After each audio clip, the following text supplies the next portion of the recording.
This is your host, Cora Dive, bringing you another foray into mythology. Today, we will be exploring Gilgamesh as as we do, please bring up any materials that you need and let's get to it. So we are covering Gilgamesh Part 1.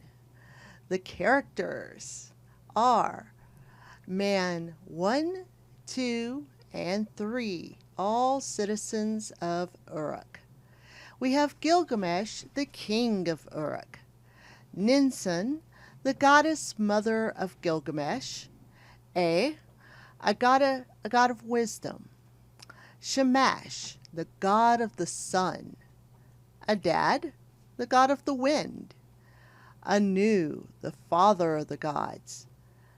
And Aruru, the mother goddess. We have Shumhat, priestess to Ishtar, and Enkidu, a beast-like man. So, now that we have our list of characters, let's begin. Tell us who built the massive walls of Uruk, those that shine out like copper for all men to see. Who built the golden ziggurat, the temple of Anu and Ishtar? What mighty man of fame could do these things? It was Gilgamesh.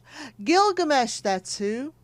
Gilgamesh. No other human being could have done such feats. At first, he was a tyrant to us, his people, but then he became a hero. All men must learn humility one way or another. Gilgamesh learned it through his adventures. Because he thought about what he had seen in far-off lands, he came to know the things that make a person wise. He went on a quest to learn how a man might avoid death.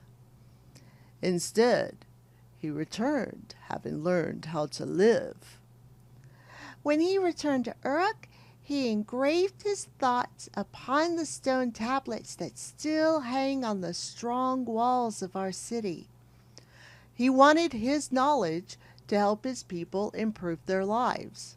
And because of this, he was counted wise among rulers. Now let's read what Gilgamesh has chiseled into the stone. Here are his deeds. Read what lessons he learned about living and dying. Read his adventures so that you too may soak up a bit of wisdom. So when Gilgamesh was born, he was made 2/3 god and 1/3 man. His mother was the wise goddess Ninsun, and his father was the mortal king of Uruk, Lugalbanda. Before his birth, the gods gathered and blessed Gilgamesh with great power. My son Gilgamesh is about to enter the world. How can you gods bless him? I, Shamash, the god of the sun, will give Gilgamesh beauty, manly beauty. I, Adad, god of the storms, will give him great courage, manly courage. I, the god of wisdom, will give him the greatest gift, the ability to learn from his mistakes. What's that? You're not going to give him a real power. Wisdom is the greatest power of all. Wisdom can't wrestle men to the ground or decapitate monsters. Oh, just you watch, you'll see. Gilgamesh will be the wisest of men. Wisdom doesn't make you a hero. Brute force does. I guess we'll have to see, won't we? Thank you, my fellow gods, for blessing my son. But in spite of all the blessings, my heart is sad. Gilgamesh is not a god. He's 2/3 god and 1/3 mortal. Do you know what that means? Math isn't your strong suit. In spite of all my efforts, my son, my glorious son, must one day die. but let him be born all the same. Perhaps he can find a way to overcome death. So, Gilgamesh was born and quickly grew to the glory of manhood. When he was young, he was as willful and fearsome as a wild bull, a supreme wrestler and warrior who ruled his people with an iron fist. Sire, there are some grumblings among the people. Ugh, what is it now? More complaining. Do you know what I did to the last of my subjects who came to me complaining? Yes, Golden One. Their bones are bleached white on the city walls, but I don't bring my complaints, of course. Other citizens are concerned. About what? They, not me, say that you're too hard on your people. How so? You take half their sons to work on the walls of the city, and the other half you send out to die in battle. See, I'm generous. I still leave them a third half of their sons. You have your mother's math skill for one, Golden One. Dying to make my name even greater is the highest honor a man can have. Of course, but they say you dishonor their women too, taking their daughters and wives as your own. Are these women not my kingdom? If so, they belong to me. It's not right. It's not wise. What these complainers say anyway. I am king. I decide what is right and wise. Please, Golden One, I have spoken. So the nobles of Uruk, receiving no justice from their young king, called out to the gods with mournful prayers. Well, fellow gods, something must be done about Gilgamesh. He's not a shepherd of his people like a leader should be. He does not respect his people. Ah, so what? He's the best warrior that has ever lived. He knows no fear. As the god of wind, I gave him that skill. Yes, he's a blowhard, just like you. He has no fear, but he has no respect for tradition. He uses the sacred drum however he wishes and carries out the army on a whim. Ah, but look at the mighty city he's created. As the god of the sun, I especially like how shiny it is. Yes, a city that he forces his people to build up day after day. They're practically slaves. He does whatever he wants, even though it hurts others. But you have to admit, those good looks I gave him have made him a hit with the ladies. A hit? He takes whatever woman he wants, even if she's another man's wife. He's a beast, and he will meet a beast-like end if he's not stopped. The nobles of Uruk continued to call out to the gods, complaining about their wild and tempestuous king. So finally Anu, the father of the gods, decided that Gilgamesh must be stopped. Mother goddess of creation. Yes, Anu? You created Gilgamesh, but he's become a tyrant that no one can stop. Of course. He's perfection perfected. I made him like a god, but I lopped off a third, just to be safe. You did your job too well. Here is your next task. Make an equal opponent for Gilgamesh, a being strong enough to contend with him, his stormy heart against a stormy heart. Then the city of Uruk will at last know peace. A being who can contend with Gilgamesh. That is a tall order. Well, then use me as your inspiration. Pattern your creation after me. Then he will truly be great. So Aruru conceived of a being in her mind, much like the gods. She dipped her hands in water and pinched off a bit of clay. She let it fall down into the wilderness. Enkidu, you will be called.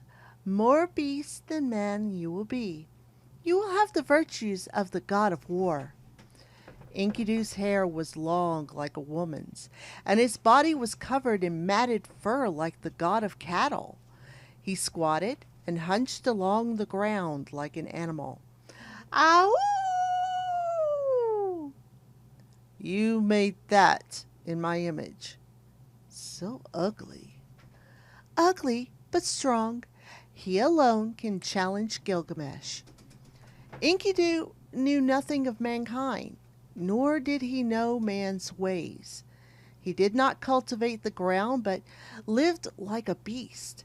He ate grass on the hills like the gazelle and lurked with wild things at the watering hole. He loved the beasts of the field and felt perfectly contented in their presence. One day a trapper who had gone into the hills looking for wild game set his traps near the watering hole and headed back to his camp. But by the gods, a pair of shining eyes was in the gathering gloom. Crouching on the nearby hillside was a creature, much like a man, only covered in matted fur like a beast. Who are you? What are you? Leave this place. You hunt the gazelle. You maim the wild creatures. Enkidu will only let you live to deliver his message. Tell man to leave these hills forever, or Enkidu will destroy them. The trapper, completely gripped by fear, ran back to Uruk and told everyone he had seen and heard.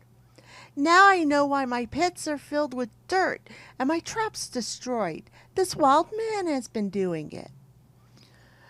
We must make this known to King Gilgamesh. Only he can challenge this monster. So the people brought their petition to their leader, their king. Why do I care if your traps have been destroyed? Build more traps, stupid hunters. Because it's our livelihood and you are a king. Don't you care about our struggles? Some monster out there in the wilderness does not concern me. Are you perhaps afraid to fight this monster, my king? How dare you! I have never shrunk from a challenge. Except this one. I don't blame you. They say this man monster is the most powerful being alive. More powerful than me. I'm the mighty Gilgamesh. I have all the power of a god. Or at least 2/3 of it anyway. Hold your tongue or I will remove it. I will face this monster and defeat it. Its head will hang in my temple as an offering to the gods. Well, that's more like it. When shall you go and challenge him? I will not go to him. He must come to me. But Golden One, he's a wild man living in the wilderness, wildly. Why would he come to our city? Until he appears before me, I will not challenge him. I have spoken. The trapper left the throne room distraught. How could he bring the wild man into the city of Uruk? The wild man had no knowledge of man's ways. Then he struck upon a bit of wisdom. In Uruk there was a priestess who could charm any man's heart. Perhaps beauty may tame the beast. So the trapper found Shamat, the priestess to the temple of Ishtar, the goddess of love and beauty. We need your help, priestess. You must help us tame the wild man who lives in the hills. And you've come to me because you know no man can resist me? Exactly. Will you help us? For the good of all people, yes. The trapper left Shamat into the wilderness where Enkidu roamed. Wait here by the watering hole. The beast will be along soon. The priestess seated herself and arranged her garments. Soon Enkidu came down the path, crouching on all fours as he always did. The smell of perfume caused him to halt. Beside the still pool was a type of creature he had never seen before. Come forward, wild man, and look upon true beauty. Enkidu padded slowly forward, mesmerized. What manner of creature are you? I'm a woman, and you are a man. Sit here beside me. I will teach you all that you need to know. Enkidu was fascinated with the woman, and he spent 6 days and 7 nights with her. In her presence, he forgot all about the grassy hills, his animal companions, and his wild ways. All he desired was to spend more time with this alluring creature. You have enjoyed my company long enough. Go back to the animals. You send Enkidu away. I do. Go. Reluctantly, Enkidu left her side, yet when he returned to the animals, they fled from him. He no longer smelled like an animal. He now had a human scent. Wait, brothers, wait! Chasing after them, Enkidu found he could no longer had the speed that he once had. In fact, he had lost much of his beast-like skill. But what he had lost, he had gained in understanding. He returned to the pool. The priestess was still sitting there, a knowing smile on her lips. What did you find? The animals, my brothers and sisters, no longer want me. Exactly. But that is fine. You are not an animal. You are a man. Come, sit. I will teach you more. The priestess taught Enkidu many things. You are no longer a beast, and you belong in the city with other men. The city of Uruk, with its high shining walls. There you will meet Gilgamesh, a man as wild as a bull. Wild? Sounds like me. I, Enkidu, will challenge him at wrestling and beat him. Now let me prepare you for the journey. So the priestess threw her cloak over the hairy man and led him, as a mother leads a child, to a nearby shepherd's hut. The shepherds, who had all caught frantic glimpses of Enkidu upon the hillsides, were shocked to see him appear among them. Ah, why did you bring that monster here? He is not a monster. Enkidu is learning to become one of us. Bring him some food and drink. The shepherds brought food and drink before Enkidu, and the priestess nodded for him to try some of the victuals. I like grass better. Eat the bread and try the wine. You must become human enough and used to human food. Human food is not fit to eat. The shepherds helped shave Enkidu's hair and oiled his body. The priestess put a fine cloak upon his shoulders. Why, he looks just like a young noble. Yes, much better. You are fit to meet the king now. Wait. First, I want to thank you shepherds for your help. I will take my club and kill all the wolves and lions so you may rest easy at night. That is kind, Enkidu. The man smiled and went away to fulfill his task. The gods watched this with satisfaction from above. Good. Enkidu is truly a man now. When he meets with Gilgamesh, he will teach him his place in the world. Although he is godlike, he is not a god. He must learn humility, restraint. Like all humans, he must learn his limitations. Are you sure Enkidu is powerful enough to challenge Gilgamesh? Of course, Enkidu can handle it. Meanwhile, King Gilgamesh's dreams had been disturbed of late, and he went to speak with his mother concerning them. Mother, I dreamed last night that I went walking out under the stars. As I did, one of the stars fell to earth before me. It was more than a star, though.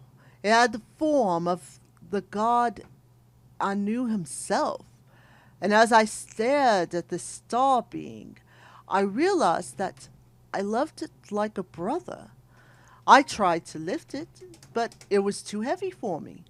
So I brought a strap and summoned all the nobles to help me lift it. Then I carried it on my back. I brought it to you.